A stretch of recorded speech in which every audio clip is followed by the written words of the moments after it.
장현재의 마감 브리핑입니다. 오늘의 키워드 바로 동학개미 안간힘입니다. 개인 투자자 그리고 외국인 기관 투자자가 줄다리기를 하는 형국입니다.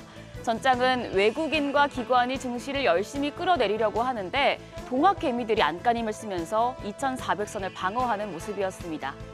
전 거래일 시장은 혼조세였죠. 코스피가 0.87% 하락했습니다. 장중에 2,400선이 붕괴되기도 했는데 그나마 동학개미들이 시장 하락을 떠받치면서 2,400선을 지켜내는 모습이었죠. 2,402.64포인트였고요.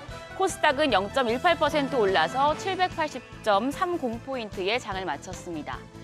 유가증권 시장에서 외국인과 기관이 7,400억 원 넘는 주식을 팔아치웠습니다. 그러다 지수가 약세를 보였는데요. 외국인이 3,249억 원, 기관이 4,200억 원 순매도를 했고요. 개인 하락장 속에서 6,757억 원 순매수했습니다. 코스닥 시장에서는 개인과 외국인이 동반 매수 우위 나타냈습니다. 개인이 821억 원, 외국인이 64억 원 순매수한 반면 기관은 코스닥 시장에서 877억 원 매도 우위를 나타냈습니다. 코스피 시가총액 상위 종목 10위권 내에서는 기아와 네이버를 제외하고 전 종목이 하락 마감했습니다. 삼성전자와 SK하이닉스 1% 넘는 약세를 보였는데요. 각각 6만전자, 9만닉스의 턱걸이를 했고요. 기아는 0.93% 올라서 7만 6천 원에 장을 마쳤습니다. 코스닥 시장은 상황이 좀 달랐습니다. 코스닥 시총 상위 종목을 보시면 에코프로비엠과 LNF, 에코프로 등 시총 상위 2차전지 관련주들이 큰 폭으로 상승을 했습니다. 에코프로비엠이 4.71% 올라 16만 6,800원, LNF가 2.78% 올라 24만 500원의 장을 마쳤고요. 특히 에코프로 같은 경우에는 15.7% 급등했습니다. 종가가 28만 원이었습니다. 다음 장으로 넘겨볼까요? SM은 경영권 분쟁이 격화하고 있는 가운데 이날 주가가 0.58% 하락해서 12만 300원이었습니다. 공개 매수 가격이 12만 원을 살짝 웃돌았는데요. 이 공개 매수가 오늘 마감인데 하이브의 계획이 사실상 실패할 것이라는 예상이 나오고요. 반면에 오스탐 임플란트, 사모펀드 컨소시엄이 경영권 인수를 위해 진행한 공개 매수가 이날 마무리됐습니다. 상장 폐지 추진 가능성이 나오고 있는데 이날 6.13% 올라 18만 7,100원에 장을 마쳤습니다. 업종별로 보겠습니다. 지수가 지지부진한 가운데서도 손해보험 업종 그리고 기계와 비철금속, 통신장비 업종이 강한 상승세 보였습니다. 이 손해보험 업종은 실적 호조 모멘텀에 더해 새로운 국제회계 기준인 IFRS 17 도입으로 수혜를 받을 것이란 기대감 때문으로 분석됩니다. 기계 업종에서는 로봇 관련주가 정부의 산업 육성을 위해 3월 2일 로봇 규제 혁신 로드맵 2.0을 발표하는 소식을 주목받았는데요. 두산 로보틱스가 연내 상장을 목표로 본격적인 준비를 하기 시작했다는 소식도 호재로 작용했습니다.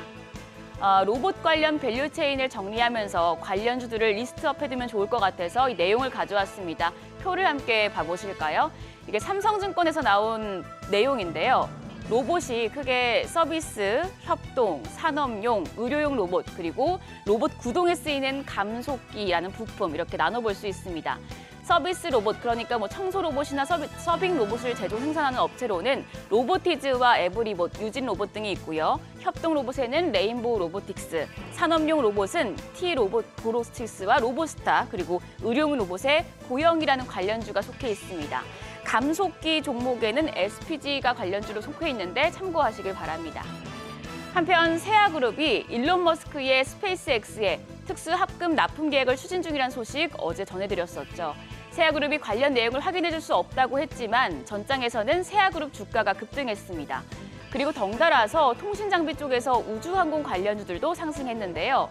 우주 테마 보시면 종합 발사체계, 위성용 안테나, 위성 개발, 우주 발사체 부품 이렇게 네 분야로 나눠볼 수 있고요. 우주 밸류체인을 완성하는 기업으로는 한화 에어로스페이스, 위성용 안테나 제조 개발 종목으로는 인텔리안테크와 하나시스템, 위성 개발 분야에는 한국항공우주 세트레가이, 그리고 로켓 엔진이나 송신기 같은 발사체 부품 관련주로는 캠코아 에어로스페이스와 AP 위성 등이 있습니다. 세아그룹이 스페이스X의 납품 계약을 성사시키면 관련주의 모멘텀이 될 수 있으므로 이 우주 테마 밸류체인도 챙겨보시면 좋을 것 같습니다. 다음으로 환율입니다. 원달러 환율이 미국발 인플레이 쇼크의 연고점을 경신했습니다. 이날 서울 외환시장에서 달러 대비 원화 환율 전 거래일보다 18원 20전 오른 1,323원의 장을 마쳤습니다. 지난주 미국의 PC 물가지수가 시장 예상치를 상회하자 연준의 긴축 정책이 장기화될 수 있다는 우려가 커졌기 때문인데요. 올해 1,270원 선에서 거래되던 환율, 지금 2월에 저점을 찍고 끊임없는 상승 중입니다. 달러 가치는 오르고 원화 가치는 떨어지고 있는 거죠. 일부 전문가들은 당분간 환율이 1,300원대에서 벗어나기 어려울 것으로 보고 있습니다. 환율 상승, 다시 말해서 원화값의 약세는 외국인의 증시 이탈을 부추길 수 있습니다. 환율 상승과 더불어서 외국인들이 지난주에 9주 만에 순매도로 전환을 했고 전장에서도 3천억 원 넘게 주식을 팔아치웠죠. 이런 가운데 앞으로 한 달가량은 외국인의 매도 물량을 경계해야 한다는 주장이 나왔습니다. 대신증권은 외국인들이 지난해 7월부터 2개월 대량 순매수를 하고 나면 그 다음 한 달은 일부 차익 실현을 하는 독특한 매매 패턴을 반복하고 있다고 분석을 했어요. 7월부터 9주 연속 순매수를 하다가 그 다음에 4주 연속 순매도를 나타냈고 10월 정도부터도 9주 동안에 8주를 순매수한 이후에 4주 동안은 3주 정도를 순매도했습니다. 그리고 이제 올해 들어서 8주 연속 순매수 이후에 처음으로 매도 전환을 했는데 앞으로의 패턴을 보면 당분간 몇 주간은 매도세가 나타날 수 있다는 분석입니다. 대신증권은 한 달 정도는 외국인의 차익 매물 출회를 경계해야 한다고 밝혔습니다. 증시를 끌어올려주던 외국인이 부재하다면 과연 동학개미들이 시장을 받쳐줄 수 있을지 하는 생각도 드는 시점이네요. 2월의 마지막 거래일입니다. 내일은 3일절로 하루 휴장을 하는데요. 업종별 순환매 장세가 이어지고 있는 가운데 3월에는 소외 테마에 관심을 둘 필요가 있겠습니다. 신한투자증권 보고서인데요.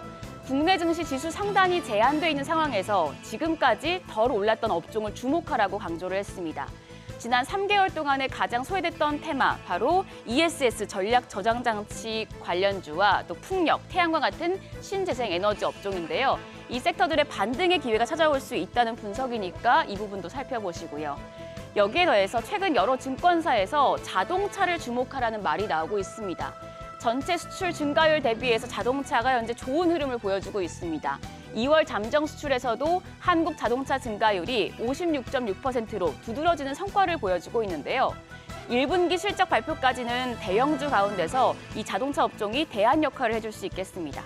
여기까지 3월 주목할 업종들까지 짚어봤습니다. 오늘은 증시에 부담을 주고 있는 환율 추이, 그리고 이에 더해서 외국인의 수급 예의주시하시면서 시장 대응하셔야겠습니다. 그럼 국내 증시 개장도 머니쇼와 함께 하시죠. 지금까지 어제장 오늘장이었습니다.